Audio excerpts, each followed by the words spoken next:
விறுவிறுப்பான அரசியல் நிகழ்வுகள் குறித்த ஆய்வுகள், நியாயங்களின் நிறம் மாறாத கூர்மையான விமர்சனங்கள், தீமைகளை சுட்டெரிக்கவும் நல்ல அரசியலை வளர்த்தெடுக்கவும் அறிவார்ந்த விவாதங்கள், இளைய தலைமுறையிடம் விழிப்புணர்வை ஊட்டும் விரிவான வரலாற்று விளக்கங்கள், கலை, இலக்கியம், ஆன்மீகம், பண்பாடுகளை படம் பிடித்து காட்டும் கருத்தோவியங்கள் வாரந்தோறும் உங்கள் தமிழருவி தர்பாரில் அணிவகுக்கும்.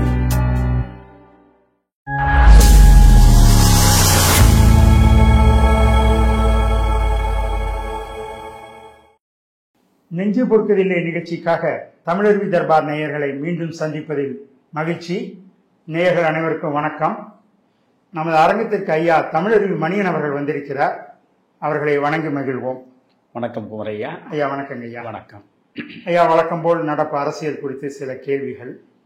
முதல் கேள்வி, இந்தியா பாகிஸ்தான் இடையே நிலவி வரும் தற்போதைய சூழல் குறித்து.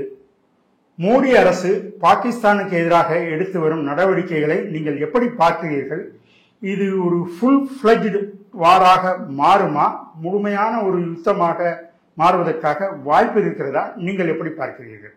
பாகிஸ்தான் என்னை பொறுத்தவரையில் திரும்ப திரும்ப காரணங்களே இல்லாமல்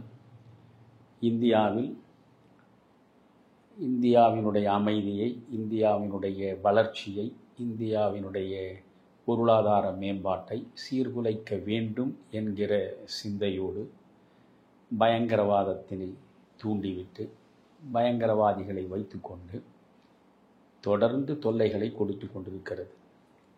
1947 சுதந்திரத்தை அவர் பெற்றார்கள். ஆகஸ்ட் மாதம் சுதந்திரத்தை பெற்றார்கள். ஒரு 30 நாட்கள் கூட அவர்களால் அமைதியாக இருக்க முடியவில்லை. உடனே காஷ்மீர் பிரச்சனையை அவர்கள் உருவாக்கி பழங்குடி மக்களை தூண்டிவிட்டு அவர்களுக்கு பின்னாலே பாகிஸ்தான் இராணுவம் இருந்து மிகப்பெரிய போர் மூழ்வதற்கான காரியங்களில் அவர்கள் முதன்முறையாக ஈடுபட்டார்கள். ஏறக்குறைய 1949 ஜனவரி மாதம் வரையில் அந்த முதல் போர் நடந்தது. அதற்கு பிறகு நீங்கள் பார்த்தால் 1965 மீண்டும் காரணமே இல்லாமல் இந்தியாவின் மீது தாக்குதலை நடத்தி அயூப் கான் பிரதமராக இருக்கும் பொழுது அந்த போரும் ஏறக்குறைய 17 நாட்களுக்கு மேல் நடந்தது நினைக்கிறேன். அப்படி நடந்து அதற்கு பிறகு தாஷ்கண்ட் ஒப்பந்தம் உருவானது. அதற்கு பிறகு 1971 மீண்டும் யாஹியா கான் அதிபராக இருக்கிற போது ஒரு போர் நடந்தது. அந்த போரினுடைய விளைவாகத்தான் பாகிஸ்தானிலிருந்து கிழக்கு வங்கம் பிரிந்து வங்கதேசம் என்கிற தனி நாடு உருவானது.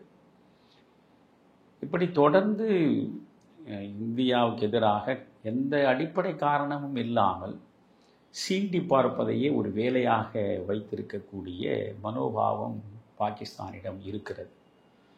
இப்பொழுது நீங்கள் பார்த்தால் எந்த அளவுக்கு இந்தியா சுய கட்டுப்பாடோடு இந்த பிரச்சனையை அணுகுகிறது என்பதை யோசிக்கிற பொழுது உலக நாடுகள் அனைத்தும் மோடி அரசை பாராட்ட வேண்டும். அப்பாவி பொதுமக்கள், அதிலும் குறிப்பாக சுற்றுலா பயணிகள், அவர்களில் 26 பேரை தனிமைப்படுத்தி தனித்தனியாக சுட்டு கொன்ற இந்த அராஜகவாதிகளை ஆதரிக்கக்கூடிய மனம் ஒருவனுக்கு இருந்தால் அவன் முதலில் மனிதனாக இருப்பதற்கே தகுதியற்றவன். ஒரு அரசே அவர்களுக்கு பின்னால் இருக்கும் என்றால் அப்படி ஒரு அரசு இந்த உலகத்தில் இருப்பதற்கே தகுதியற்றது இல்லையா? ஆனால் அதற்கு எதிர் நடவடிக்கை எடுக்க வேண்டும் என்ற நிலையில் மோடி அரசு எவ்வளவு தெளிவாக, அமைதியாக திட்டமிட்டு மிகவும் நிதானமாகவே செயல்படுகிறார். மக்களுக்கும் ஒரு சிறிய சேதாரமும் நிகழ்ந்து விடாதபடி, பொது சொத்துக்கு எந்த சேதாரமும் நிகழ்ந்து விடாதபடி, இராணுவத்தின் மீது தாக்குதலை நடத்தாமல், பொதுமக்கள் இருக்கக்கூடிய பகுதிகளில் தாக்குதலை நடத்தாமல், முழுக்க முழுக்க பயங்கரவாதிகளின் புகலிடங்களை மட்டுமே குறிவைத்து தாக்கி தகர்த்த மோடி அரசினுடைய செயல் என்பது இந்தியா முழுவதும் மனம் நெகிழ்ந்த நிலையில் பாராட்ட வேண்டிய ஒரு அற்புதமான செயல். இன்றைக்கு நீங்கள் போர் மூளுமா என்று கேட்கிறீர்கள். போரை நடத்த வேண்டும் என்ற வெறியோடு பாகிஸ்தான் புறப்படுமானால் அதற்கு எதிராக நாம் செயற்படுவதை தவிர்க்கவே முடியாது. நாம் போரை விரும்பவில்லை. எந்த நிலையிலும் நீங்கள் பார்த்தால் பாகிஸ்தானுக்கு எதிராக முதலில் நாம் ஆயுதம் எடுத்து போரை நடத்தியதாக வரலாறே கிடையாது. ஒவ்வொரு முறையும் அவர்கள் நடத்தக்கூடிய தாக்குதலுக்கு பிறகு எதிர்வினை ஆற்றியதுதான் போராக மாறி இருக்கிறது. இப்பொழுது போர் நடக்க வேண்டும் என்று யாரும் விரும்பவில்லை. ஏனென்றால் போர் என்றால் அழிவு அனைத்து வகையிலும் அரங்கேறும். பொதுமக்கள் பலியாவார்கள், பொருளாதாரம் பாழ்படும், நாட்டின் வளர்ச்சி பாதிக்கப்படும், ஒட்டுமொத்த அமைதியும் சீர்குலையும். எனவே எந்த நிலையிலும் உலகத்தின் எந்த பகுதியில் போர் நடந்தாலும் அது வரவேற்புக்குரியதில்லை. ஆனால் நீங்கள் சீண்டி சீண்டி சீண்டி நம்மை சிறுமைப்படுத்தி வம்புக்கு இழுக்கிற நிலையில் நாம் வாழாவிருக்க முடியாது. அதனால் இப்பொழுதும் நீங்கள் பார்த்தால் நம்முடைய நாட்டின் எல்லையில் அவர்கள் தாக்குதலை குறிப்பிட்ட ஒரு 9-10 நகரங்களின் மீது தாக்குதலை நடத்தியதற்கு பிறகுதான் நம்முடைய இராணுவம் அவர்களுக்கு எதிராக பாகிஸ்தானில் உள்ள கராச்சியிலிருந்து மற்ற பல்வேறு பகுதிகளில் திருப்பி தாக்கி இருக்கிறது. எனவே இத்தோடு பாகிஸ்தான் நிறுத்தி கொண்டால் பாகிஸ்தானுக்கு நல்லது. பாகிஸ்தான் என்ற ஒரு நாடு உலக படத்தில் இருப்பதற்கான வாய்ப்பு உருவாகும். புரிகிறதா? இல்லை என்றால் தொடர்ந்து இவர்கள் போர்தான் என்று பயமுறுத்தினால் அந்த போரில் 4 நாட்கள் கூட பாகிஸ்தானால் இந்தியாவுக்கு எதிராக தாக்கு பிடிக்கவே முடியாது என்பதுதான் உண்மை. இது பாகிஸ்தானுக்கு தெரியும். எனவே இந்த போர் பெரும் போராக மாறிவிடக்கூடாது. இந்த தாக்குதல்கள் எவ்வளவு துல்லியமாக இந்திய இராணுவத்தால் நடத்தப்பட்டிருக்கின்றன, இந்திய இராணுவத்தினுடைய வலிமை என்ன, அதனுடைய செயல்திறன் என்ன, இந்த இந்திய இராணுவத்திற்கு பின்புலமாக இருக்கக்கூடிய இந்திய அரசினுடைய ஆற்றல் என்ன, அதனுடைய தலைமை என்ன, இந்திய மக்களுடைய வலிமை என்ன, அவர்களுடைய மனோபாவம் என்ன என்பனவற்றையெல்லாம் நீங்கள் கணக்கில் எடுத்து வைத்துக் கொண்டு பார்த்தால் மிக மோசமான தோல்வியை பாகிஸ்தான் சந்திக்க வேண்டி வரும். அப்படிப்பட்ட ஒரு அவமானகரமான தோல்வியை தழுவுவதிலிருந்து தன்னை காப்பாற்றிக் கொள்ள வேண்டும் என்று பாகிஸ்தான் கருதினால் அது உடனடியாக தன்னுடைய பயங்கரவாத நடவடிக்கைகளுக்கு முற்றுப்புள்ளி வைக்க வேண்டும். இன்றைக்கு இந்தியா பாகிஸ்தான் மீது போர் தொடுக்கவில்லை. இந்தியாவின் அனைத்து நடவடிக்கைகளும் பயங்கரவாதிகளுக்கு எதிராகத்தான் இருக்கிறது. உலகத்திலேயே மிக அதிகமான பயங்கரவாதிகளின் புகலிடமாக பாகிஸ்தான் இருக்கிறது என்பதுதான் உலக நாடுகளின் கணிப்பே கூட. புரிகிறதா? அதாவது பல்வேறு இஸ்லாமிய நாடுகளில் இருக்கக்கூடிய மிக மோசமான பயங்கரவாதிகள், ஆப்பிரிக்கா கண்டத்தினுள் பல்வேறு நாடுகளில் இருக்கக்கூடிய மோசமான பயங்கரவாதிகள் அத்தனை பேரும் இன்றைக்கு குறிப்பாக பாகிஸ்தானில் தான் இருக்கிறார்கள். அதிலும் நார்த் வெஸ்ட் ஃப்ரான்டியர் ப்ராவின்ஸ் என்று சொல்வார்கள், வடமேற்கு எல்லைப்புற மாகாணம், அந்த பகுதியிலே தான் இவர்கள் அத்தனை பேரையும் அடைக்கலமாக வைத்து அவர்களை பராமரித்து வருகிறார்கள். இதனால் பாகிஸ்தானுக்கு எந்த நன்மையும் கிடையாது. புரிகிறதா? இதனால் பாகிஸ்தான் பொருளாதார ரீதியாக மிகப்பெரிய சீரழிவைத்தான் அது சந்திக்கிறது. உலக நாடுகளுக்கு இடையே அது ஒரு மிகவும் நட்பை விரும்புகிற நயத்தகு நாகரிகமுடைய நல்ல நாடு என்ற பெயரை கூட அதனால் பெற முடியவில்லை. எனவே போர் நிகழக்கூடாது என்பதுதான் அனைவருடைய விருப்பமும். ஆனால் போர் நடந்தே ஆக வேண்டிய ஒரு சூழல் வருமானால் நாம் கோழைகளாக நம்முடைய ஆயுதங்கள் அனைத்தையும் இராணுவ கிடங்கிலே வைத்துவிட்டு கையை கட்டி கொண்டு இருக்க முடியாது. நம்முடைய வலிமையை மீண்டும் உரசி பார்த்து அறிந்து கொள்ள வேண்டும் என்று பாகிஸ்தான் ஆசைப்பட்டால் நடத்தட்டும். அதனுடைய விளைவுகளை பாகிஸ்தான் அனுபவிக்கும்.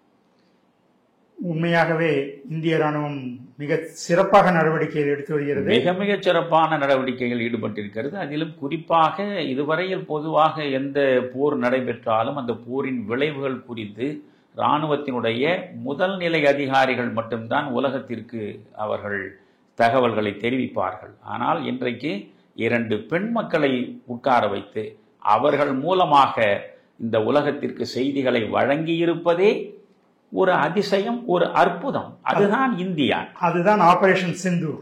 நிச்சயமாக. அதாவது குங்குமம் யாருக்கெல்லாம் கலைக்கப்பட்டதோ, இந்த அரக்கர்களால் யாருடைய கணவன்மார்களை இழந்து யாரெல்லாம் குங்குமத்தை இழந்து நிற்கிறார்களோ அவர்களுடைய குங்குமத்தின் மீது ஆணையிட்டு இந்த ஆபரேஷன் சிந்தூர் என்று பெயரை வைத்ததே அற்புதம்தான். எனவே எல்லா வகையிலும் மோடி அரசு மிக மிக மிக பாராட்டுக்கு உரிய ஒரு அரசாகத்தான் செயல்படுகிறது. இராணுவத்தை முழு சுதந்திரத்தோடு செயல்படுவதற்கு பிரதமர் மோடி அனுமதித்ததே நாம் பாராட்ட வேண்டிய ஒரு அம்சம். முழுமையான சுதந்திரத்தோடு சூழலுக்கு ஏற்றாற்போல் நீங்கள் முடிவெடுத்து திட்டமிட்டு செயலாற்றலாம் என்று இராணுவ தளபதிகளை, முப்படை தளபதிகளையும் வரவழைத்து மோடி அவர்கள் அந்த சுதந்திரத்தை வழங்கியது மிக முக்கியமான அம்சம். அந்த சுதந்திரத்தை வைத்துக்கொண்டு எவ்வளவு துல்லியமாக, எவ்வளவு நேர்த்தியாக ஒரு தாக்குதலை நடத்த முடியும், பொதுமக்களுக்கு சேதாரம் இல்லாமல். இராணுவத்தின் மீது ஒரு குண்டை கூட அவர்கள் வீசவில்லை, பொதுமக்கள் மீது அவர்கள் ஒரு குண்டை கூட வீசவில்லை, ஒரு நகரத்தின் மீதும் ஒரு குண்டை கூட அவர்கள் வீசவில்லை. அந்த ஏவுகணைகள், ரடார், அது இது என்று எந்த நிலையில் பார்த்தாலும் பயங்கரவாத அமைப்புகளின் புகலிடங்களை மட்டும்தான் அவர்கள் குறிவைத்து தாக்கி அழித்திருக்கிறார்கள். அவ்வளவுதான். எனவே மோடி அரசு உண்மையில் எல்லா வகையிலும் பாராட்டுக்குரியது. மோடி அரசை பாராட்டுவது என்பது ஒரு பக்கம், இந்த தேசத்தை பாதுகாப்பதற்காக தங்கள் இன்னுயிரை தருவதற்கு தயாராக இருக்கக்கூடிய இராணுவத்தை முதலில் நாம் பாராட்ட வேண்டும். அந்த இராணுவத்தின் செயற்பாடுகளை நாம் நெஞ்சம் நெகிழ்ந்த நிலையில் கைகூப்பி வணக்கத்துடன் பாராட்ட வழங்க வேண்டும். ஐயா, அடுத்து இந்தியா பாகிஸ்தான் பிரிவினை தவிர்க்கப்பட்டிருக்கலாம் என்று சொல்கிறார்களே, அது மாதிரியான ஒரு வாய்ப்பு இருந்ததா? காந்தி கூட அதை விரும்பவில்லை, ஆனாலும் அத்தனையும் மீறி பிரிவினை நடந்ததே, அது ஏன் ஐயா? இதற்கு பதில் சொல்ல வேண்டும் என்றால் ஒரு பெரிய வரலாற்று ரீதியான வகுப்பை நடத்த வேண்டும் குமரையா. அதாவது இந்த இந்தியா பாகிஸ்தான் பிரிவினையின் மூலம் என்ன சாதித்தார் ஜின்னா? முஸ்லிம் பெருமக்களை 3 வகை முஸ்லிம்களாக மாற்றியதுதான் அவருடைய ஒரே சாதனை. ஒன்று இந்தியாவில் உள்ள முஸ்லிம்கள், இன்னொன்று பாகிஸ்தானில் உள்ள முஸ்லிம்கள், அடுத்து வங்காளதேசத்தில் உள்ள முஸ்லிம்கள். ஒரு குடையின் கீழ் ஒரே நாடு, ஒரே ஆட்சி என்ற நிலையில் அனைவரும் ஒன்றுபட்டு இயங்கி இருக்கக்கூடிய சூழலை அந்த மனிதன் தன் சுயநலத்திற்காக கெடுத்தார். உண்மையில் நீங்கள் ஜின்னாவினுடைய வரலாறு முழுவதையும் படித்து பாருங்கள். ஜின்னாவை பொறுத்தவரையில் அவர் ஒரு நல்ல பாரிஸ்டர், மிகச்சிறந்த வழக்கறிஞர், ஆற்றல் வாய்ந்த ஒரு வழக்கறிஞர், அதில் மாற்று கருத்து யாருக்குமே கிடையாது.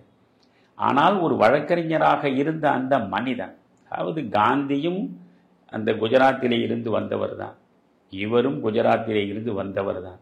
இவருக்கும் காந்திக்கும் இடையில் 7 ஆண்டுகள் தான் வித்தியாசம். காந்தியை விட ஒரு 7 ஆண்டு இளையவர். மற்றபடி நீங்கள் பார்த்தால் காந்தி இந்தியாவின் கடவுள் நிலையில் வைத்து போற்றப்படுவதை அவரால் காண சகிக்க முடியவில்லை. அடிப்படையே இதுதான்.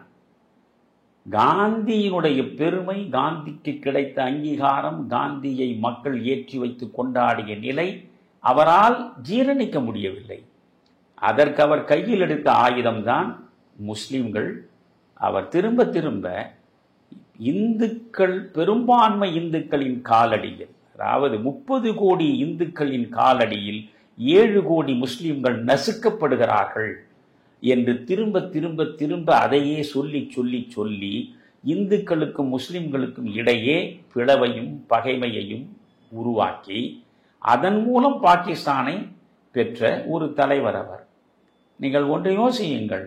ஜின்னா, மகாத்மா காந்தி பல முறை சிறைக்கு சென்றார், பல ஆண்டுகள் சிறையிலே இருந்தார், பல போர்க்களங்களை சந்தித்தார். இந்த தேசத்தில் விடுதலை போரில் ஈடுபட்டவர்கள் இந்துக்களிலும் சரி முஸ்லிம்களிலும் சரி பல்லாயிரக்கணக்கானவர்கள் தங்களுடைய எல்லா விதமான உடைமைகளையும் இழந்து ஒரு வேள்வியையே நடத்தி இருக்கிறார்கள். ஜின்னாவை பொறுத்தவரையில் அவர் எந்த நிலையிலும் எந்த தியாகத்தையும் என்றும் செய்தவர் கிடையாது. அவர் ஒரு போராட்டவாதியும் கிடையாது. புரிகிறதா? அவர் வெறுமனே உட்கார்ந்து அவரே ஒரு இடத்தில் குறிப்பிடுகிறார், என்னுடைய செயலாளரையும் ஒரு டைப்ரைட்டரையும் வைத்துக் கொண்டே நான் பாகிஸ்தானை வாங்கினேன் என்று.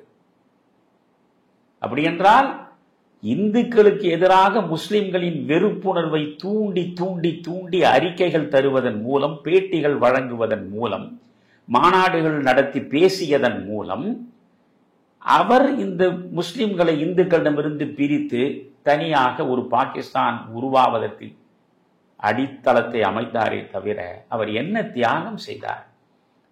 முதலில் நீங்கள் யோசித்து பார்த்தால் அவர் ஒரு உண்மையான முஸ்லிமுக்கு உரிய மார்க்க நெறிகளையே கடைபிடிக்காத மனிதர். நீங்கள் இந்த இந்தியா பாகிஸ்தான் பிரிவினை இல்லாமல் தவிர்க்கப்பட்டிருக்க முடியும் என்று நீங்கள் சுதந்திர இந்தியாவின் முதல் கல்வி அமைச்சராக இருந்த மௌலானா அபுல் கலாம் ஆசாத் அவர்கள் இந்தியா வின்ஸ் ஃப்ரீடம் என்று ஒரு புத்தகத்தை எழுதியிருக்கிறார். அவர் பலரை பற்றி அவருடைய அபிப்பிராயங்களை எந்தவித ஒளிவு மறைவும் இல்லாமல் அதில் வெளிப்படுத்தி இருக்கிறார். நேருவை பற்றி, சர்தார் வல்லபாய் பட்டேலை பற்றி, காந்தி ஜின்னாவை கொண்டாடியதன் மூலமாக ஜின்னாவினுடைய பெருமைக்கு காரணமானது பற்றி எல்லாவற்றையும் விமர்சனத்துக்கு உட்படுத்தி ஒரு அற்புதமான படைப்பது இந்தியா வின்ஸ் ஃப்ரீடம் என்பது. மறைவுக்கு பிறகுதான் 30 ஆண்டுகள் நான் மறைந்தும் எனக்கு பிறகு 30 ஆண்டுகள் பொறுத்து இதை நீங்கள் வெளியிடுங்கள் என்றால், அவர் இருக்கிற பொழுதே அது வெளிப்பட்டிருந்தால் அதனால் உடன் இருக்கக்கூடிய தலைவர்களை பற்றி அவர் வைத்த விமர்சனங்களால் அவர்கள் காயப்படுவார்கள் என்று நினைத்து அவர் 30 ஆண்டுகளுக்கு பிறகு அதை வெளியிடுங்கள் என்றார். 30 ஆண்டுகளுக்கு பிறகு முழுமையாக அது வெளியிடப்பட்டிருக்கிறது. அந்த இந்தியாவின் ஃப்ரீடம் படித்தால் உண்மையிலேயே இரத்த கண்ணீர் சிந்தி இருக்கிறான் அந்த மனிதன். அதாவது அபுல் கலாம் ஆசாத் ஒரு மிகப்பெரிய அறிஞர். பாரசீக மொழியிலிருந்து, அரபு மொழியிலிருந்து, உருது மொழியிலிருந்து, ஹிந்தி, இந்துஸ்தானிலிருந்து அனைத்து மொழிகளையும் ஆழங்காற்பட்டு அறிந்து வைத்திருந்த மனிதர். இஸ்லாமிய மார்க்க நெறிகளுக்கு கமெண்டரிஸ், அதற்கு உரை எழுதிய, பாஷ்யம் எழுதியவர். இப்படி இஸ்லாம் என்ன சொல்கிறதோ, இஸ்லாம் மார்க்கத்தின் திருமறையில் என்னென்ன கோட்பாடுகள், என்னென்ன வழிமுறைகள் வகுக்கப்பட்டிருக்கின்றனவோ அவற்றில் வழுவாமல் தன் வாழ்க்கையை இறுதி வரை நடத்திய ஒரு நேரிய மனிதர் தான் அபுல் கலாம் ஆசாத். ஆனால் அவருக்கு பின்னால் இந்த நாட்டில் இருந்து முஸ்லிம்கள் போகவில்லை. எந்த வகையிலும் இஸ்லாமிய மார்க்கத்தின் நெறியின் பார்ப்பட்டு நிற்காத மனிதர் ஆங்கிலத்தை தவிர வேறு எதையுமே தன்னுடைய கருத்துக்களை வெளிப்படுத்துவதற்கு ஜின்னா கடைசி காலம் வரை பயன்படுத்தியது கிடையாது. உருது கூட தெரியாதுங்களா? அவர் உருது ஓரளவுக்கு தெரியலாம், ஆனால் அவர் முழுக்க முழுக்க பேசியது, அவர் சிந்தித்தது, பேசியது, எழுதியது, உரையாடியது எல்லாமே ஆங்கிலத்தில் மட்டும்தான். புரிகிறதா? மார்க்கம் எவற்றையெல்லாம் தேவையற்றவை என்று தடை செய்யப்பட்டதோ அவற்றையெல்லாம் அவர் செய்தவர். புரிகிறதா? அவற்றுக்குள்ளே நான் விரிவாக செல்ல விரும்பவில்லை. ஆனால் அந்த மனிதனுக்கு பின்னால் இஸ்லாமிய பெருமக்கள் போனார்கள். காரணம், இந்துக்களுடைய பெரும்பான்மை இந்துக்களின் காலடியில் சிறுபான்மை முஸ்லிம்கள் நசுக்கப்படுகிறார்கள். எனவே இவர்களோடு இணைந்தும் பிணைந்தும் வாழ்வதற்கு வழியே கிடையாது. அதனால் டூ நேஷன் தீரி, இரு நாட்டு கொள்கை என்று சொல்லி இரு நாடுகளை உருவாக்குவதை தவிர இந்த பிரச்சனைக்கு தீர்வு கிடையாது. இஸ்லாமிய பெருமக்கள் உரிமை பெற்று அவர்கள் முழு சுதந்திர உணர்வோடு வாழ வேண்டும் என்றால் அவர்களுக்கென்று தனி நாடு வேண்டும் என்று கேட்டார். அதை பற்றி அபுல் கலாம் ஆசாத் அவர்கள் மனம் நொந்து எழுதுகிறார். கடைசி ஒரு 10 பக்கங்களை படித்தால் உண்மையிலேயே நமக்கே ரொம்ப வருத்தமாக இருக்கும். அவர் சொல்கிறார், இந்த ஜின்னாவுக்கு கொஞ்சமாவது புரிந்ததா? ஒரு பக்கம் மேற்கு பாகிஸ்தான், இன்னொரு பக்கம் கிழக்கு பாகிஸ்தான் என்று சொல்லி இரண்டையும் சேர்த்து பாகிஸ்தானாக அவர் உருவாக்கி டூ நேஷன் தீரி, இரு நாட்டு கொள்கை என்று உருவாக்கினார்கள். அது geographically, economically, culturally, linguistically, both states are different in all aspects. இது அப்படி அவர் சொல்கிறார். நீங்கள் புவியியல் அடிப்படையில் இரண்டும் ஒன்றாக இருக்கிறதா? இல்லை.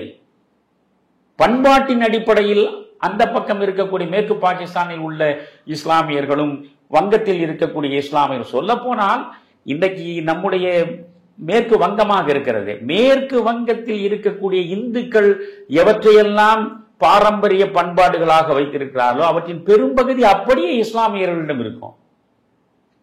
மேற்கு வங்கத்தில் இருக்கக்கூடிய இஸ்லாமியர்களுக்கும் இந்த வங்கதேசத்தில் இருக்கக்கூடிய இஸ்லாமியர்களுக்கும் பெரிய வேற்றுமையே கிடையாது.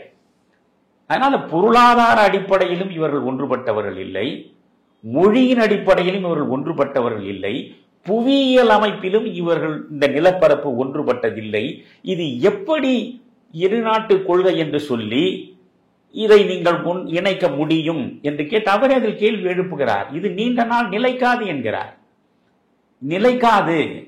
இந்த பக்கம் நீங்கள் பேசுவது உருது, அந்த பக்கம் அவர்கள் பேசுவது பங்காளி மொழி, எல்லாவற்றிலும் வேறுபட்டவர்கள், நிலைக்காது என்கிறார்.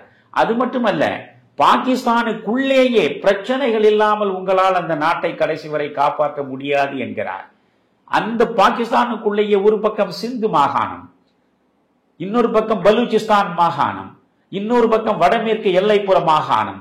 இந்த 3 மாகாணங்களில் இருக்கக்கூடிய மக்களுக்குள்ளேயே ஒற்றுமை கிடையாது. அவர்களுக்குள்ளேயே பல்வேறு விதமான முரண்பாடுகள் இருக்கின்றன. இந்த மேற்கு பாகிஸ்தானே முழுமையான பாகிஸ்தானாக கடைசி வரை இருக்குமா என்பது சந்தேகம். எனவே இப்படிப்பட்ட நிலையில் இது முவாதிரி இந்த மக்களை பிளவுபடுத்தி இருக்க வேண்டுமா? அவர் ஒரு அழகான கேள்வியை முன்வைக்கிறார். நீ 4 கோடி மக்களை தனியாக பிரித்தெடுத்துக் கொண்டு போனாய். 4 கோடி இஸ்லாமிய பெருமக்கள் இந்தியாவிலேயே இருந்து விட்டார்கள். அவர் சொல்வது 1947 வைத்துக் கொண்டு. அப்படி என்றால் 8 கோடி இஸ்லாமியர்கள் ஒரே நாட்டில் இருக்கிற பொழுது அவர்களுக்கான சக்தி பெரிது. அவர்கள் எதையும் நினைத்து சாதிக்க முடியும் அரசியல் ரீதியாகவும். ஆனால் அவர்களை பிளவுபட்ட சக்தியாக நீ மாற்றிவிட்ட பிறகு இஸ்லாமியர்கள் பலவீனப்பட்டு விட்டார்கள் என்கிறார். பாகிஸ்தான் பிரிவினையின் மூலம் நீங்கள் இந்துக்களை பலவீனப்படுத்த நினைத்தீர்கள், இஸ்லாமியர்கள் பலவீனப்பட்டு விட்டார்கள். ஒன்றுபட்ட இந்தியாவாக இருந்திருந்தால் இஸ்லாமிய மக்கள், யோசித்து பாருங்கள், இன்றைக்கு வங்கதேசம் தனியாக பிரிகிற வரையில் உலகத்திலேயே இஸ்லாமியர்கள் மிக அதிகமாக வாழக்கூடிய முதல் நாடு பாகிஸ்தான். ஆனால் வங்கதேசம் எப்பொழுது உருவெடுத்ததோ அப்பொழுதே அந்த முதல் அதிகமான முஸ்லிம்கள் வாழக்கூடிய நாடு என்கிற பெருமையை பாகிஸ்தான் இழந்து விட்டது. இன்றைக்கு இந்தோனேஷியா, அதற்கு அடுத்து 2வது இந்திய, உலகத்திலேயே அதிகமான இஸ்லாமியர்கள் வாழ்வது இந்தியாவிலே தான். இன்றைக்கு உள்ள நிலவரம் பாகிஸ்தானில் உள்ள முஸ்லிம்களின் எண்ணிக்கையை விட இந்தியாவிலே உள்ள முஸ்லிம்களின் எண்ணிக்கை தான் அதிகம். அவர் என்ன சொல்கிறார்? கேபினட் தூதுக்குழு வந்தது. கேபினட் தூதுக்குழு வந்தபோது அவற்றோடு நான் பேச்சுவார்த்தை நடத்தினேன். அப்பொழுது 1940களில் இவர்தான் 46 வரையில் நம்முடைய அபுல் கலாம் ஆசாத் தான் இந்திய தேசிய காங்கிரசின் தலைவராக இருந்தார். நான் பேச்சுவார்த்தையை நடத்தினேன். கேபினட் தூதுக்குழு கொண்டு வந்த சமரச திட்டத்தை ஜின்னா மட்டும் அன்றைக்கு ஏற்றுக்கொண்டிருந்தால் இந்த நாட்டில் பிரிவினையே நிகழ்ந்திருக்காது. அதாவது அந்தந்த மாகாணங்கள், எந்தெந்த இடங்களில் இந்துக்கள் அதிகமாக இருக்கிறார்கள் முஸ்லிம்களை விட, அவர்கள் இந்துக்கள் அதிகமாக இருக்கக்கூடிய மாகாணங்கள், இஸ்லாமிய பெருமக்கள் எங்கெல்லாம் அதிகமாக வாழ்கிறார்கள் அவர்கள் இருக்கக்கூடிய மாகாணங்கள், இப்படி ப்ராவின்சஸ், அத்தனை மாகாணங்களையும் நாம் அடையாளப்படுத்தி அவை அனைத்தையும் ஒரே நாடு என்கிற அடிப்படையில் ஒரு மத்திய ஆட்சியின் கீழே, அதுதான் ஃபெடரேஷன், அந்த கூட்டாட்சியை நீங்கள் கொண்டு வருவதற்கான முயற்சியை எடுக்கிற பொழுது ஜின்னா மட்டும் அதற்கு ஒப்புக்கொண்டிருந்தால் நிச்சயம் இந்த பிரிவினையை நாம் தவிர்த்திருக்க முடியும் என்று சொல்கிறார்.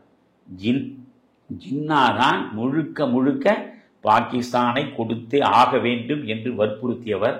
நீங்கள் வேவல் பிரபு ஜின்னாவை பற்றி வைத்திருக்கிற விமர்சனங்களை எல்லாம் படித்தால் உங்களுக்கு தெரியும். இது மாதிரி ஒரு அராஜகவாதியை, இது மாதிரி அடம்பிடிக்கக்கூடிய குணம் உள்ள ஒரு மனிதனை உலகத்தில் எங்கேயும் பார்க்க முடியாது என்கிறார். ஒரு உரையாடலுக்கு இணங்கி வருவதற்கான சூழலையே நீங்கள் ஜின்னாவிடம் பார்க்க முடியாது என்கிறார். அப்படியெல்லாம் அவர் இந்த நாட்டை அடம்பிடித்து வாங்கினார். என்ன நிகழ்ந்தது? அவர் சுதந்திரம், அவர்கள் பாகிஸ்தான் நமக்கு முதல் நாள் ஒரு நாள் முன்பு ஆகஸ்ட் 14 அவர்கள் சுதந்திரத்தை பெற்றுவிட்டார்கள். அப்பொழுதே ஓரளவு இந்த கலவரங்கள் எல்லாம் இல்லாமல் ஒரு சுமூகமான சூழ்நிலை வருகிற வரையில் மவுண்ட் பேட்டனே இந்தியாவின் கவர்னர் ஜெனரலாகவும் பாகிஸ்தானின் கவர்னர் ஜெனரலாகவும் கொஞ்ச காலம் இருக்கட்டும் என்று ஒரு நிலைமை கொண்டு வந்தார்கள். அதை நேரு ஒப்புக்கொண்டார், எல்லோரும் ஒப்புக்கொண்டார்கள். ஜின்னா ஒப்புக்கொள்ளவில்லை. அவருடைய ஆசை என்பது பதவி. அவர் தன்னுடைய சுயநலத்திற்காகத்தான் இந்த இஸ்லாமிய பெருமக்களை பலிகடாக்களாக மாற்றி அவருடைய உணர்வை தூண்டி வெறுப்பை விதைத்து ஒரு நாட்டை 2 துண்டாக்கி அந்த நாட்டின் அதிபராக முதல் கவர்னர் ஜெனரல், இங்கே முதல் கவர்னர் ஜெனரல் நீங்கள் நாடு சுதந்திரம் பெற்ற பிறகு லார்ட் மவுண்ட் பேட்டன் தான். அதற்கு பிறகுதான் ராஜாஜி கவர்னர் ஜெனரல் ஆகிறார். ஆனால் அங்கே எடுத்ததுமே கவர்னர் ஜெனரல் ஜின்னா தான். எதை சாதித்தீர்கள்? கவர்னர் ஜெனரலாக ஜின்னா இருந்தார். 13 மாதம் தான் அவர் உயிரோடு வாழ்ந்தார். நாடு விடுதலை பெற்று 13 மாதம் தான் உயிரோடு வாழ்ந்தார். ஜனவரி 30 மகாத்மா காந்தியை 1948 முடித்து விட்டான் கோட்ஸே. செப்டம்பர் 11 நினைக்கிறேன் ஜின்னா அதே ஆண்டில் 1948 அவர் உயிரை இழந்தார். அவர் காசநோய் கடுமையாக இருந்தது. அவருக்கு காசநோய் முற்றி இருந்ததை ஒருவருக்கும் அவர் சொல்லாமலேயே மறைத்தார். நீங்கள் அதனால் 13 மாத காலம் நீங்கள் பொறுத்திருந்தால் பாகிஸ்தானே பிறந்திருக்காது. ஒருவருடைய இறப்பை வைத்து அதன் மூலம் நாம் பேசுவது என்பது எந்த வகையிலும் நாகரிகம் இல்லை. ஆனால் ஜின்னா என்கிற மனிதனால் தான் பாகிஸ்தான் உருவானது. அதை சொல்வதற்கு நான் வருகிறேன். ஜின்னா மறைந்தார். ஜின்னா மறைந்த பிறகு வரலாற்று ஆசிரியர்கள் எழுதுவதை நீங்கள் பார்க்க வேண்டும். ஜின்னா தனக்கு இணையான தலைவர்களை வைத்திருக்கவில்லை. இப்பொழுது காந்தி இருந்தார், காந்தி இருந்தார், பட்டேல் இருந்தார், நேரு இருந்தார், ராஜேந்திர பிரசாத் இருந்தார், ராஜாஜி இருந்தார் என்று வரிசையாக அறிக்கை கொண்டே போகலாம். அப்படி அங்கே யாரும் இல்லை. ஜின்னாவுக்கு தோழமையோடு அவரிடம் பேசுவதற்கு, அறிவுரை கூறுவதற்கு, பரிந்துரைகள் வழங்குவதற்கு எந்த ஆளையும் ஒரு பக்கத்தில் வைத்திருக்கவில்லை. ஜின்னாவிடம் இருந்தவர்கள் எல்லாம் அவர் சொல்வதை அப்படியே கேட்கக்கூடிய பிளைண்ட் ஃபாலோயர்ஸ். அவர் சொல்வதை வேதமாக ஏற்று நடக்கக்கூடிய மனிதர்களை பக்கத்தில் வைத்திருந்தார். அவருக்கு அடுத்த நிலையில் இருந்தது யாரு? லியாக்கத் அலி கான் தான். லியாக்கத் அலி கானை தான் அவருக்கு அடுத்த நிலையில் இருந்தார். அவரை கூட இவர் சமமாக வைத்திருந்தவர்கள். அவருக்கு கீழே பணியாற்றியவர். அவரை பிரதமராக்கினார். இவர் கவர்னர் ஜெனரலாக இருந்தார். இவர் 1948 செப்டம்பர் 11 இவர் மரணம் அடைகிறார். பிறகு நீங்கள் பார்த்தால் 1951 லியாக்கத் அலி கான் ராவல்பிண்டியில் பொதுக்கூட்டத்தில் பேசிக் கொண்டிருக்கும் போதே படுகொலை செய்யப்படுகிறார். நீங்கள் ஒன்றை யோசிக்க வேண்டும். இதை நீங்கள நான் பேச விரும்பல. நீங்கள் இந்தியாவுக்கும் பாகிஸ்தானுக்கும் உள்ள வேறுபாட்டை பார்க்க வேண்டும். இந்தியா அரசியலமைப்பு சட்டத்தை சுதந்திரம் பெறுவதற்கு முன்பே இந்திய அரசியல் நிர்ணய சபையை உருவாக்கி அரசியலமைப்பு சட்டத்தை முழுமையாக்கி 1949 நவம்பர் 26 முழு அரசியல் சட்டத்தை வகுத்து விட்டது. 1950 அது அரசியலமைப்பு சட்டம் அரங்கேறி விட்டது. 3 ஆண்டுகள் கூட முடியவில்லை, அரசியலமைப்பு சட்டத்தை கொண்டு வந்து விட்டோம். இவர்களால் ஒரு 10 ஆண்டுகள் கூட ஒரு அரசியலமைப்பு சட்டத்தை உருவாக்க முடியவில்லை பாகிஸ்தானில். நீங்கள் அதாவது ஜின்னாவை பொறுத்தவரையில் அவர் ஒரு உறுதிமொழி கொடுத்தார். என்னுடைய நாடு மத அடிப்படையில் நாடாக இருக்காது. தியோக்ரசி என்று சொல்கிறோமே, மதவாத அடிப்படையில் அமைவது தியோக்ராட்டிக் ஸ்டேட் என்பார். மதத்தை பிரகடனப்படுத்தி மதத்தை சொல்லி நடக்கக்கூடிய நாடாக என் நாடு இருக்காது. பத்திரிகையாளர் முன்னால் நாடு விடுதலை பெறுகிற பொழுது உலக பத்திரிகையாளரிடம் ஜின்னா சொல்கிறார், என்னுடைய நாடு முழுக்க முழுக்க மதச்சார்பற்ற நாடாக இருக்கும். அங்கே போய் அவர் கான்ஸ்டியூண்ட் அசம்பிளியில் பேசுகிற பொழுதும் சொல்கிறார், பாகிஸ்தானில் இங்கே இந்துக்கள் அவர்கள் விரும்புகிற கடவுள்களை விரும்பியபடி வணங்கலாம், எந்த விதமான தடையும் கிடையாது. இங்கே மதத்தின் அடிப்படையில், ஜாதியின் அடிப்படையில், மற்ற எந்த அடிப்படையிலும் வேற்றுமை இல்லாத ஒரு நாடாக பாகிஸ்தான் இருக்கும் என்பதுதான் ஜின்னா. ஆனால் ஜின்னாவினுடைய அந்த கனவு ஜின்னாவினுடைய மரணத்தோடு முடிந்து போனது. செகுலாரிசம் என்று சொல்கிறோமே, அந்த மதச்சார்பின்மை என்பது ஜின்னாவின் மரணத்தோடு முடிந்தது. அதற்கு பிறகு 3 ஆண்டுகள் லியாக்கத் அலி கான் அவர் படுகொலை செய்யப்பட்ட அன்றே என்ன ஆனது? ஜனநாயகம் முடிந்து போனது. குமரையா, நான் சொன்னதை மறுபடியும் உங்களுக்கு விளக்கமாக சொல்ல விரும்புகிறேன். இதைத்தான் இந்த நாட்டில் இருக்கக்கூடிய ஒவ்வொருவரும் சிந்தித்து பார்க்க வேண்டும். பாகிஸ்தான் பிரிவினை என்பது தவிர்க்கவே முடியாதது. இந்துக்களும் இஸ்லாமியர்களும் ஒன்றுபட்டு வாழ்வதற்கான சூழலே இல்லாத நிலையிலேதான் ஜின்னா அவர்கள் முன்னின்று இந்த முழக்கத்தை வைத்து பாகிஸ்தானை பிரித்து தனி நாடாக கொண்டு போனார் என்று பேசுகிறார்களே, அவர் வைத்ததே என்ன? 2 நேஷன் தியரி, 2 நாட்டு கொள்கை. இந்துக்களுக்கென்று ஒரு நாடு, முஸ்லிம்களுக்கென்று ஒரு நாடு. ஏனென்றால் 2 பேரும் இணைந்தும் பிணைந்தும் வாழ்வதற்கு வாய்ப்பில்லை என்று சொன்னார். இப்போ நீங்க பார்த்தீர்களானால் இந்தியா முழுவதும் முஸ்லிம்கள் பரவி படர்ந்து வாழ்ந்தார். இவருடைய கணக்கு என்ன? எங்கே முஸ்லிம்கள் மிக அதிகமாக அடர்த்தியாக வாழ்ந்தார்களோ அந்த பகுதிகளை ஒன்றிணைத்து தான் இவர் கேட்கக்கூடிய பாகிஸ்தான். அப்படி என்றால் மேற்கு இந்தியாவின் மேற்கு பகுதியில் இருக்கக்கூடிய பஞ்சாப், அதாவது மேற்கு பஞ்சாப் முழுவதுமே முஸ்லிம்கள் பெரும்பான்மையாக இருக்கிறார்கள். கிழக்கு பஞ்சாபில் சீக்கியர்களும் இந்துக்களும் இருக்கிறார்கள். இந்த பக்கம் பார்த்தால் பங்களாதேஷ் இப்பொழுது இருக்கிறதே, அது வங்கமாகிறது. அந்த வங்கத்தினுடைய மேற்கு வங்கத்தில் இந்துக்கள் அதிகமாகவும் இஸ்லாமியர்கள் சிறுபான்மையாகவும் இருக்கிறார். கிழக்கு வங்கத்தில் இஸ்லாமியர்கள் பெரும்பான்மையாகவும் இந்துக்கள் சிறுபான்மையாகவும் இருக்கிறார். இந்த 2ஐ மட்டும் கணக்கிலே வைத்துக் கொண்டு நீங்கள் ஒரு நாட்டை உருவாக்குகிறீர்கள். அதுவும் அந்த பக்கத்தில் ஒரு பாகிஸ்தான், மேற்கு பாகிஸ்தான், இந்த பக்கம் கிழக்கு பாகிஸ்தான். அப்படி என்றால் இந்தியா முழுவதும் பரவி படர்ந்து வாழ்ந்த லட்சக்கணக்கான, ஏன் கோடிக்கணக்கான இஸ்லாமியர்கள் எங்கு செல்வார்கள்? அவர்களுக்கு ஜின்னா எதை நிவாரணமாக கொடுத்தார்? என்ன செய்தார் தெரியுமா? கடைசி செய்தி, இந்தியாவில் விடுபட்டு இங்கேயே தங்கிவிட்ட இஸ்லாமியர்களுக்கு நான் வழங்குகிற கடைசி செய்தி, இந்த நாட்டிலேயே இருங்கள், இந்த நாட்டிற்கு விசுவாசமாக இருங்கள், இதுதான் என் கடைசி செய்தி என்று சொல்லிட்டு போனார். யோசித்து பாருங்க. அப்ப இங்க இருக்கக்கூடிய இஸ்லாமிய பெருமும், நீ ஒட்டுமொத்த இஸ்லாமியர்கள் நலனுக்காக புறப்பட்டவர் என்றால் வாய்ப்பே கிடையாது. என்றால் நாடு முழுவதும் இஸ்லாமியர்கள் பறந்துபட்டு வாழுகிற பொழுது சின்னஞ்சிறு துண்டுகளாக ஒரு நாட்டை நீங்கள் துண்டாடிவிட முடியுமா?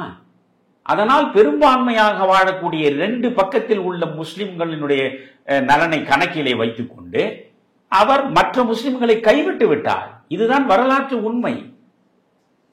இவருக்கு பின்னாலே நின்றவர்கள், முஸ்லிம் லீக் அமைப்பின் பின்னாலே நின்று ஜின்னாவை வரவேற்று புகழ்பாடி வாழ்த்து கீதம் வாசித்தவர்கள் எல்லாம் கைவிடப்பட்ட நிலையிலே இந்தியா முழுவதும் நின்று விட்டார்கள். இப்பொழுது என்ன சொல்கிறேன்? மதச்சார்பின்மை ஜின்னாவினுடைய மரணத்தோடு முடிந்துவிட்டது. லியாக்கத் அலி கான் அவர் 48 அவர் இறந்தார், இவர் 51 இருந்தார். இடையே 3 ஆண்டுகள் தான். லியாக்கத் அலி கான் படுகொலை செய்யப்பட்டதோடு இந்த நாட்டினுடைய ஜனநாயகம் முடிந்தது.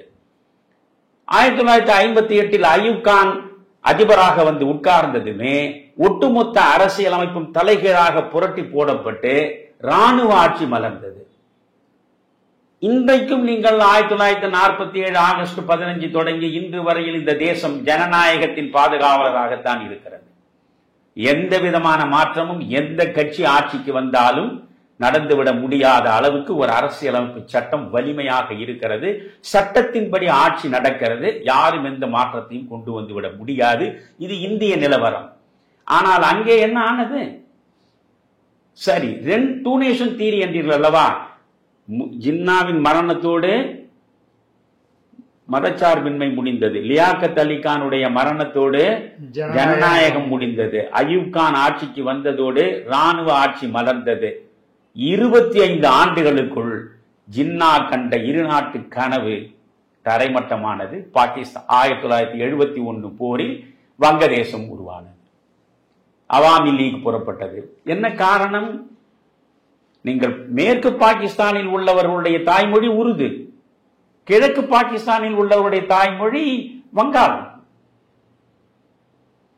அப்படி என்றால் நீங்கள் ஒன்று இந்த பாகிஸ்தானுடைய ஆட்சி மொழியாக உருது வங்க மொழி இரண்டும் இருக்கும் என்று சொல்லி இருக்க வேண்டும். உருதுதான் ஒரே ஆட்சி மொழி. இதிலிருந்து நாம் கூட பாடம் கற்றுக்கொள்ள வேண்டும் என்று நான் சொல்கிறேன். புரிகிறதா? நீங்கள் ஒரு மொழியை மட்டுமே நாடு முழுவதும் இருக்கக்கூடிய மக்களின் தலை மீது கொண்டு வந்து திணித்தீர்கள் என்றால் அது நல்லதல்ல, எந்த வகையிலும் மக்களுக்கு நல்லதல்ல. வங்க பிரிவினைக்கு முதல் காரணம் எங்களுடைய வங்க மொழி ஆட்சி மொழியாக இல்லை, உருது மொழிக்கு கீழே எங்கள் மொழி தவிர்க்கப்பட்டிருக்கிறது. தேசத்தினுடைய தேசிய மொழி ஆட்சி மொழி என்பது உருது என்ற நிலையில் நாங்கள் அதை ஏற்க மாட்டோம். ஒன்று. இரண்டாவது, எல்லா விதமான உயர்ந்த அதிகாரம், அந்த அரசியல் அதிகார அமைப்பு அனைத்துமே மேற்கு பாகிஸ்தானில் இருக்கக்கூடிய மேற்றுக்குடி மக்களிடம்தான் சென்று சேர்ந்தது. இந்த பக்கம் கிழக்கு பாகிஸ்தானில் இருந்தவர்களுக்கு போதிய ரெப்ரசன்டேஷன், பிரதிநிதித்துவம் இல்லாமற் போனது. வேலை வாய்ப்பிலிருந்து அதிகாரத்திலிருந்து அனைத்து துறையிலும் இவர்கள் புறக்கணிக்கப்பட்டார்கள்.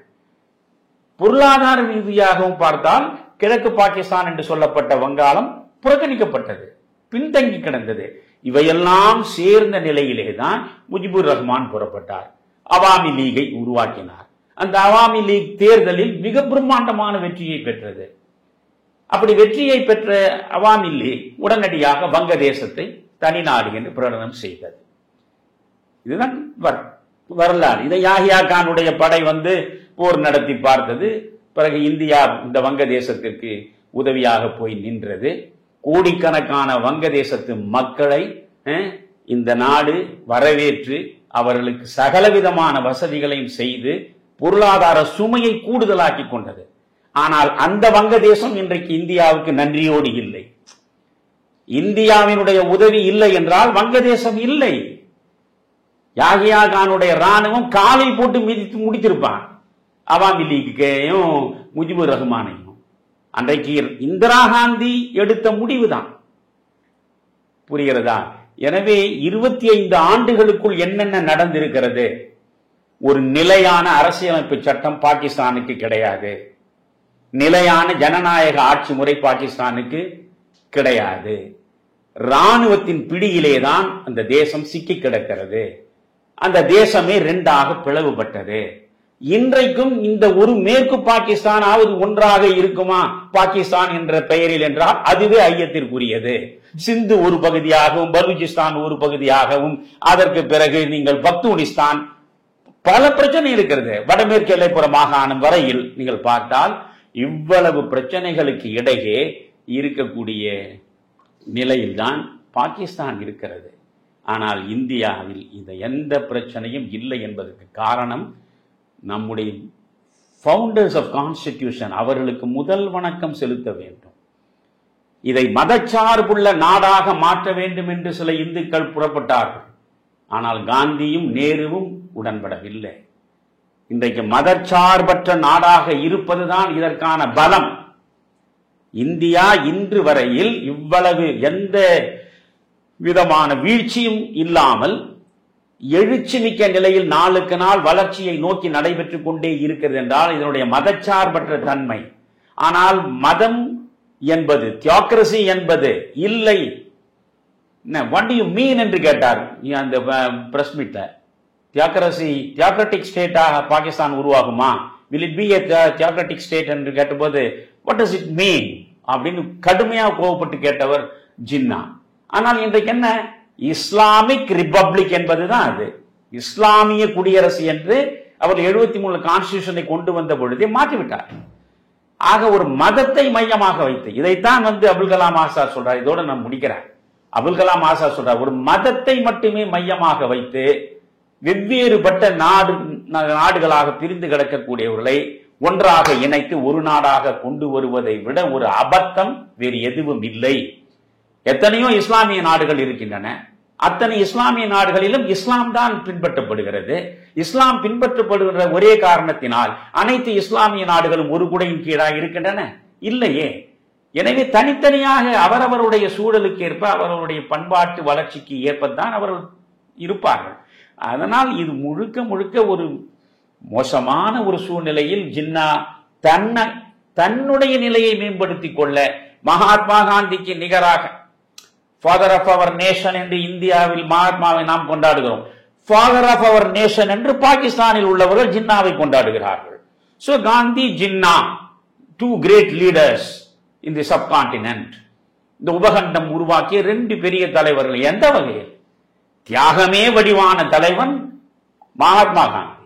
நேர்மையும் ஒழுக்கமும் தியாகமும் நிறைந்த மகாத்மா காந்தியின் தலைமையில் ஒரு பக்கம் போராடி, எந்த தியாகத்தையும் செய்யாமல் ஒரு துளி வியர்வையையும் சிந்தாமல் தன்னுடைய வாத திறமையை வைத்துக் கொண்டு தன்னுடைய தந்திரங்களின் மூலமாக இஸ்லாமிய மக்களை இந்துக்களிடமிருந்து பிரித்து அதன் மூலம் பெற்ற பாகிஸ்தான் இன்றைக்கு இவ்வளவு படுமோசமான நிலை அடைந்திருக்கிறது.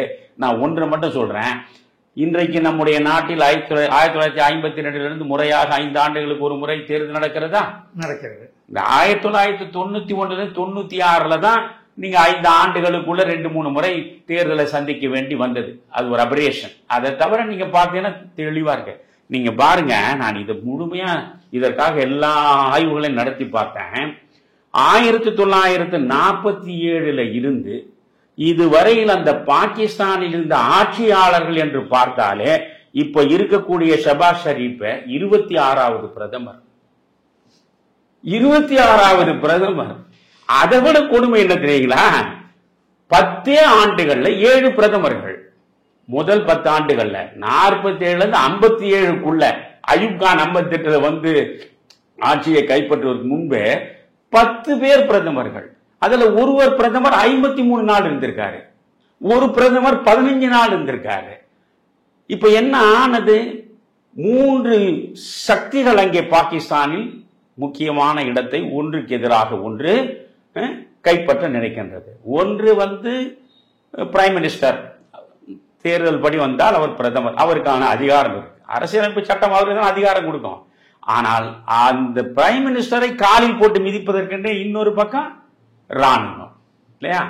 ஒரு பக்கம் ராணுவம், இன்னொரு பக்கம் முறையாக நடக்கக்கூடிய ஆட்சியினுடைய தலைமகன்.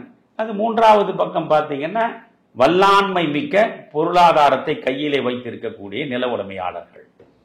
நீங்க பாகிஸ்தான் பிறந்த கதையையே முழுமையாக படிச்சீங்கன்னா சாதாரண இஸ்லாமிய பெருமக்கள் வந்து பாகிஸ்தானை கேட்கல. புரியுறதா உங்களுக்கு? இந்த முஸ்லீம் லீக்கை உருவாக்கி சாதாரண பாமர நிலையில் வாழ்க்கை நடத்தி கொண்டிருந்த இஸ்லாமியர்கள் கூட இதை தனிநாடு வேண்டும் என்றெல்லாம் அவர்கள் சொல்லல. இதை முழுக்க செய்தது பஞ்சாப், மேற்கு பஞ்சாபில் இருக்கக்கூடிய, இப்பொழுது இருக்கிற மேற்கு பஞ்சாப், அந்த பஞ்சாபில் இருக்கக்கூடிய மிகப்பெரிய நில உடைமையாளர்கள், நில உடைமையாளர்கள் அத்தனை பேரும் சேர்ந்து தங்கள் சுயநலத்திற்காக அவர்கள், அது கூட இப்ப பாகிஸ்தான் கிடைத்து விடும் என்கிற சூழல் வந்த போதுதான் அவசரமாக உள்ளே நுழைந்தார்கள். நீங்க இந்த தேசத்தின் விடுதலைக்காக, இப்ப இந்தியா விடுதலை பெற்றது, அதே நேரத்தில் பாகிஸ்தானுக்கு தான் விடுதலை கிடைத்தது. பாகிஸ்தான் ஒரு தனி நாடாக, இந்தியாவுக்கு மட்டுமா சுதந்திரம் கிடைத்தது வெள்ளைக்காரனாண்ட? நாம் போராடினோம், நாம் ரத்தம் சிந்தினோம், நாம் சிறைக்கு சென்றோம், நாம் சொல்லனா துயரங்களை எல்லாம் அனுபவித்தோம். இதில் எந்த முஸ்லீம் லீக் தலைவராவது அவர் போராடினார், அவர் சிறைக்கு போனார், அவர் தியாகங்களை மேற்கொண்டார் என்று ஜின்னாவில் இருந்து சொல்ல முடியுமா? வெள்ளை ஏகாதிபத்தியத்திற்கு அனுசரணையான ஏஜென்ட்டுகளாக செயல்பட்டு அவர்கள் பலன் முழுவதையும் அனுபவித்தார்கள். அன்றைக்கு அப்படிப்பட்ட பலனை அனுபவித்தவர்கள் இன்றைக்கு அதற்கு நேர்மாறான பலன்களை பாகிஸ்தானில் உள்ளவர்கள் அனுபவிப்பதற்கான சூழ்நிலையை உருவாக்கி இருக்கிறார்கள். அவ்வளவுதான். ஐயா, நீங்க சொல்றத பார்த்தா இவ்வளவு இடியாப்ப சிக்கல்கள் சொல்லுவாங்க பாருங்க. பாகிஸ்தான்ல இவ்வளவு பிரச்சனைகள் இருக்கு, இருந்தாலும் இந்தியாவை தொடர்ந்து சீண்டி கொண்டே இருக்கிறது. இந்தியாவின் மீது ஒரு தீரான வன்மம் கொண்டு இருப்பதற்கு காரணம் என்ன? இதற்கு பின்னணியில் யார் யார் இருக்கிறார்கள் ஐயா? ஒன்றுமில்லை குமரையா. பாகிஸ்தானை பொறுத்தவரையில் அதற்கு ஒரு முறையான தலைமை சார்ந்த அரசியலமைப்பு சட்டம் கிடையாது. இதுவரையில் பல முறை அரசியலமைப்பு சட்டங்கள் மாற்றப்பட்டு விட்டன. 1973 பூட்டோ, ஜுல்பிகர் பூட்டோ அவர் பிரதமராக பொறுப்பேற்ற போதுதான் அவர் இந்த அரசியலமைப்பு சட்டத்தை புதுசா ஒண்ணு உருவாக்குறார், கான்ஸ்டிடியூஷன். அதுக்கு முன்னே 58 இருந்து அரசியலமைப்பு சட்டம் ஒன்று உருவாக்கப்படும், பிறகு அது தூக்கி குப்பையில போடப்படும். பூட்டோ உருவாக்குனாரு. நீங்க ஒரு வேடிக்கை பார்க்கணும், இதை பேசினா நிறைய பேச வேண்டியிருக்கும். அதாவது ஜின்னா மரணம் அடைஞ்சிட்டாரு, அதுக்கு பிறகு லியாக்கத் அலி கானை படுகொலை செஞ்சுட்டு ஆட்சி மாற்றம் நிகழ்ந்துடுது. அப்புறம் இந்த ஆட்சி மாற்றம் நிகழ்ந்த பிறகு அப்படியே அயூப் கான் உட்கார்ந்தாரு. அப்புறம் அயூப் கானை கீழே தள்ளிட்டு யாஹியா கான் உட்கார்ந்தாரு. அயூப் கான் ராணுவத்திலிருந்து வந்த ராணுவ மேஜர் ஜெனரல். பிறகு இன்னொரு ராணுவ தளபதி யாஹியா கான் உட்கார்றாரு, அவரை தள்ளிட்டு. யாஹியா கானை பிறகு விட்டு கீழே தள்ளிட்டு பூட்டோ உட்கார்றாரு. பூட்டோ தான் ஜியாவுல் ஹக்கை உருவாக்குறவர். ஜூனியராக இருந்த ராணுவத்தில் ஜூனியர் நிலையில் இருந்தவரை இவர் தான் கொண்டு ராணுவத்தின் மேஜர் ஜெனரலாக உருவாக்குறார். அந்த ஜியாவுல் ஹக்கு தான் ஒரு பெரிய கத்தியை பூட்டோவுக்கு பின்னால முதுகுல குத்தி ஜியாவுல் ஹக்கு அவரை தீர்த்தாரு. புரியுதுங்களா? அப்புறம் இப்படி வரிசையாக நீங்க பார்த்தீங்கன்னா ஒவ்வொருவரும் மாறி மாறி மாறி ஆட்சி 2 ஆண்டு, 1 ஆண்டு, 6 மாதம் என்று நிலையற்ற ஆட்சி நடந்து கொண்டிருக்கிற நிலையில் எப்படி நீங்கள் வளர்ச்சி திட்டங்களுக்கு வழி வரும்? எப்படி பொருளாதார முன்னேற்றம் ஏற்படும்? நீங்கள் அதாவது உலகத்திலேயே மக்கள் தொகை வேகமாக வளர்ந்து கொண்டிருக்கிற நாடுகளில் மிக முக்கியமானது பாகிஸ்தான். ஏராளமான மக்கள் தொகை வளர்ந்து கொண்டிருக்கிறது. தேவையில்லாமல் ஆப்கானிஸ்தான் விவகாரத்தில் இவர்கள் ரஷ்யா ஆப்கானிஸ்தானுக்குள்ளே நுழைகிறது என்பதற்காக அமெரிக்கா பாகிஸ்தானை பயன்படுத்தியது. பாகிஸ்தானை பயன்படுத்துவதற்காக கோடி கோடியாக பில்லியன் டாலர்களை கொண்டு பாகிஸ்தானில் கொட்டியது. அந்த பணம் முழுவதும் பயங்கரவாதிகளால் பயன்படுத்தப்பட்டது. புரிகிறதா? இப்பொழுது பாகிஸ்தான் பயங்கரவாதிகளின் பிடியிலே தான் அது இருக்கிறது. நீங்க பார்த்தீங்கன்னா 33 லட்சம் ஆப்கானிஸ்தானுடைய அகதிகள் பாகிஸ்தானுக்குள்ளே வந்து விட்டார்கள். ஆப்கானிஸ்தானில் ஆட்சி மாற்றத்திற்கான போராட்டம் நடந்து கொண்டிருந்த பொழுது 33 லட்சம் பேர், அத்தனை பேர் இந்த நார்த் வெஸ்ட் வடமேற்கு எல்லைப்புற மாகாணம் அங்கே கொண்டு குவிக்கப்பட்டார்கள். இப்படி அங்கே கொண்டு குவிக்கப்படுகிற போது அங்கே இருக்கக்கூடிய மக்களுடைய பொருளாதார நிலை என்ன? இப்படி 33 இப்படி இந்தியாவில் கோடிக்கு மேற்பட்ட வங்கத்து அகதிகள் வந்தார்கள். ஆனால் இந்தியாவால் தாங்க முடிந்தது. உங்களுடைய பொருளாதார சூழல் ஏற்கனவே கீழே கிடக்கிறது. இதில் இப்படி தேவையில்லாமல் செய்தது. இஸ்லாமிய நாடுகளிடமே இவர்கள் பகையை உருவாக்கி கொண்டவர்கள். பாகிஸ்தானை போல தனக்கு எதிராக பிரச்சனைகளை உருவாக்கி கொண்டு தன்னை அழித்துக் கொள்ளுகிற ஆற்றல் வேறு எந்த நாட்டுக்கும் கிடையாது. நீங்க பாகிஸ்தான் இஸ்லாமியர்கள் நாடு தானே. இப்ப எகிப்து இஸ்லாமியர்களுடைய நாடு தான், இஸ்லாமியர்களாக இருக்கக்கூடிய நாடு. சூயஸ் கால்வாய் பிரச்சனை வந்த பொழுது நாசரை இந்த பாகிஸ்தான் ஆதரிக்கவில்லை, பிரான்சையும் பிரிட்டனையும் தான் இது ஆதரித்தது. அதனால அன்றைக்கு நாசர் காலம் தொட்டு இன்று வரை எகிப்தில் பாகிஸ்தானை அழிப்பதற்கு என்று கங்கணம் கட்டி கொண்டு இருப்பவர்கள் அங்கே இருக்கான். அவனும் முஸ்லீம் தான், இவனும் முஸ்லீம் தான். நீங்கள் அரபு நாடுகளிலேயே பார்த்தால் எந்த அரபு நாடையும் இவர்களோடு இணக்கமாக இருக்க முடியவில்லை. காரணம், ஒவ்வொரு அரபு நாட்டிலும் பிரச்சனைகளை உருவாக்கக்கூடிய முஹாஜிர்னு சொல்லிட்டு இருக்காங்க இல்லைங்களா, இவர்கள் அத்தனை பேர் தீவிரவாதிகளுக்கு புகலிடம் எங்க? பாகிஸ்தான் தான். பயங்கரவாதிகளின் புகலிடம் எது? பாகிஸ்தான் தான். இதனால் என்ன ஆனது? அங்க கல்வி அறிவு 25 விழுக்காடு தான் கல்வி அறிவு பாகிஸ்தானில். அந்த 25 விழுக்காடுல கூட பேர் எழுதுறவன்லாம் சேர்த்து வண்டிதான். நீங்க புரியுறதா? பெரிய அளவுக்கு கல்வியில் முன்னேற்றம் கிடையாது. வேலை வாய்ப்பு பெரிய அளவுக்கு முன்னேற்றம் இல்லை. அங்கே இருக்கக்கூடிய மக்களில் ஒற்றுமையாக வாழ்வதற்கான சூழல் இல்லை. இப்படி ஒரு பக்கம் சிந்து பிரச்சனை, இன்னொரு பக்கம் பலுச்சிஸ்தான் பிரச்சனை, இன்னொரு பக்கம் பக்தூனிஸ்தான் பிரச்சனை, இப்படி உள்ளுக்குள்ளேயே ஏராளமான பிரச்சனைகளை எதிர்நோக்குவதில் ஒரு நிலையான ஆட்சியும் இருக்க முடியவில்லை, ஒரு தெளிவான ஆட்சி முறையும் இல்லை. இதனால உங்களுக்கு நல்ல ஆட்சின்னு ஒன்று இருந்தாதான் நல்ல திட்டங்கள் வரும், நல்ல திட்டங்கள் வந்தாதான் நல்ல வளர்ச்சி வரும், நல்ல வளர்ச்சி வந்தாதான் மக்களுக்கு நன்மைகள் கிடைக்கும். இது எதுவுமே இல்லை. முழுக்க முழுக்க இந்த மக்கள் சுரண்டப்பட்டிருக்கிறார்கள். பாகிஸ்தானில் இருக்கக்கூடிய இஸ்லாமிய பெருமக்கள், சாதாரண குடிமக்கள் அனைவரும் இந்த மேல்தட்டு வர்க்கத்தினால் சுரண்டப்பட்டு கோடி கோடியாக இவர்கள் கொண்டு போய் ஐரோப்பிய நாடுகளில் கொட்டி வைத்து அவர்கள் வசதியான வாழ்க்கையை அமைத்துக் கொண்டிருக்கிறார்கள். எனவே பல்வேறு பிரச்சனைகள் இருக்கின்றன. பாகிஸ்தானில் இருக்கக்கூடிய இஸ்லாமியர்கள் பாகிஸ்தான் ஆட்சியின் மீது மதிப்பு கொண்டவர்களும் இல்லை, பாகிஸ்தான் ராணுவத்தின் மீது மதிப்பு கொண்டவர்களும் இல்லை. அதனால் இவர்களுடைய பிரச்சனையிலிருந்து விடுபட வேண்டும் என்றால் இருக்கவே இருக்கிறது காஷ்மீர். அந்த காஷ்மீர் பிரச்சனையை வைத்துக் கொண்டு இந்தியாவுக்கு எதிராக அவர்கள் கவனத்தை திருப்புகிற வேலையை தான் பாகிஸ்தான் தொடர்ந்து செய்கிறதே தவிர வேறு எந்த பிரச்சனையும் கிடையாது. அவர்கள் கேட்டபடி இந்தியாவிலிருந்து அவர்களுக்கான நாட்டை நாம் கொடுத்து விட்டோம். அவர்களுக்கென்று தனி நாடு, அவர்களுக்கு சுதந்திரமான நாடு எல்லாமே கிடைத்து விட்டது. பிறகு எதற்கு நம்மிடம் வந்து அவர்கள் மோதுகிறார்கள்? நாம் ஒழுங்காக திட்டமிட்டு இணக்கமாக வாழ்ந்து கொண்டிருக்கிறோம். அங்கே இணக்கமான சூழல் இல்லாத நிலையில் நாளுக்கு நாள் அந்த பொருளாதாரம் வீழ்ந்து கொண்டிருக்கிறது. வாழ்க்கை அடிப்படை ஆதாரங்கள் இல்லாமல் மக்கள் அங்கே தவித்துக் கொண்டிருக்கிறார்கள்.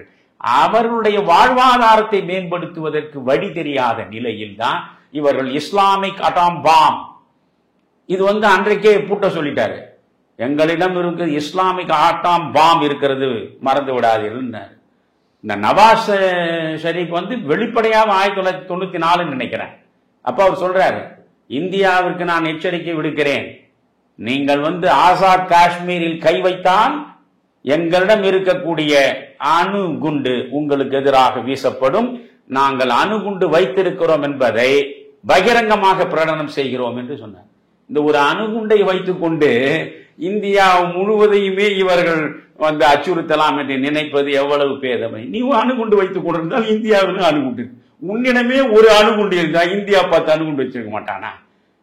சரி, நீ முதல்ல போட்டு ஒரு பக்கம் அழியறதா வச்சுக்க, அதுக்கப்புறம் நான் இந்த பக்கம் போட்டேன்னா மொத்த பாகிஸ்தானே காணாம போயிடுமே. இவையெல்லாம் நடக்காது. அப்படியெல்லாம் அணுகுண்டு வீசக்கூடிய அளவுக்கு எல்லாம் யாரும் வர மாட்டார். வந்தால் ஒட்டுமொத்த உலக நாடுகளும் ஒன்றாக சேர்ந்து பொருளாதார தடையை விதித்து அந்த நாடு இல்லாத நிலைக்கு போய்விடும். அதனால் அது பற்றியெல்லாம் கவலைப்பட வேண்டியதில்லை. இப்பொழுது நாம் பாகிஸ்தான் பரிதாபகரமான நிலையில் இருக்கிறது. ஜின்னா உருவாக்கிய பாகிஸ்தான் ஜின்னாவினுடைய கனவை நனவாக்கவில்லை. ஜின்னாவின் கனவு மதச்சார்பின்மை தான். ஆனால் இன்றைக்கு அது மதச்சார்பின்மை உள்ள நாடும் கிடையாது. ஜின்னாவின் கனவு இந்த இஸ்லாமிய பெருமக்கள் பொருளாதார ரீதியாக வளர்ந்த நிலையை அடைய வேண்டும் என்பதுதான். அந்த வளர்ச்சியை பாகிஸ்தானில் உள்ள இஸ்லாமியர்கள் அடையவில்லை. அதனால இன்றைக்கு இந்தியாவில் நாம இவ்வளவு இணக்கமாக இந்துக்களும் இஸ்லாமியர்களும் இணைந்தும் பிணைந்தும் வாழ்வதன் மூலமாகத்தான் நாம் இந்த வளர்ச்சிகளை அடைந்திருக்கிறோம். அதனால இதில் நீங்க பிளவுபடுத்துவதற்கு ஏதாவது சக்திகள் உருவெடுக்குமானால் அந்த சக்திகளை உடனடியாக நீங்கள் ஆணிவேரோடு அறுத்தெறிய வேண்டும். வெறுப்பை விதைத்து வகுப்புவாதம் பேசி மதத்தின் அடிப்படையில் மக்களை பிரிப்பது என்று முடிவெடுத்தால் அது பாகிஸ்தானை ஜின்னா உருவாக்கியதன் மூலம் என்ன நேர்ந்ததோ அதுதான் எங்கேயும் நேரும். அது இந்தியாவில் என்றும் நேர்ந்து விடக்கூடாது என்று உங்களுக்குள் ஒரு நல்ல புரிதல் இருந்தால் ஒரு இந்துவும் ஒரு இஸ்லாமியரும் சகோதரர்களாகவே கைகோத்து வாழ்க்கையை நடத்த வேண்டும். புரியுதுங்களா? அது மார்ட்டின் லூத்தர் கிங் அழகா சொல்லுவான், we must learn to live together like brothers or else we will perish together as fools என்றான். மார்ட்டின் லூத்தர் கிங் சொன்னது அங்க வெள்ளையரும் கருப்பர்களுக்கும் இடையில இருந்த பிரச்சனையில சொல்றான், we must learn to live together. ஒன்றாக சேர்ந்து வாழ நாம் கற்க வேண்டும். எப்படி? like brothers, சகோதரர்களாக ஒன்றாக சேர்ந்து வாழ நாம் கற்க வேண்டும். இல்லை என்றால் we will perish together as fools, முட்டாள்களைப் போல நாம் அழிந்து படுவோம் என்று சொன்னான். இல்லையா? அவர்கள் அப்படி ஒன்றாக வாழ தொடங்கியதன் விளைவு ஒரு வெள்ளை மாளிகையில் கருப்பரை போய் அதிபராக உட்கார முடிந்தது. ஒன்றுபட்டால் என்ன நடக்கும் என்பதற்கு சாட்சி அது. அதனால் இங்கே இருக்கக்கூடிய இந்துக்களும் இஸ்லாமியர்களும் வகுப்புவாதத்தை வளர்த்தெடுக்கக்கூடியவர்கள் எந்த பக்கம் இருந்தாலும் அவர்களுக்கு வாய்ப்பு தராமல் நாம we must learn to live together like brothers forever. அதுதான் பாடம். மிக்க நன்றி ஐயா. பல அரிய தகவல்களை உங்கள் மூலம் அறிந்து கொள்ள முடிந்தது. அடுத்த நிகழ்ச்சியில் மீண்டும் தமிழருவி தர்பார் நேயர்களை சந்திப்போம். நன்றி, வணக்கம்.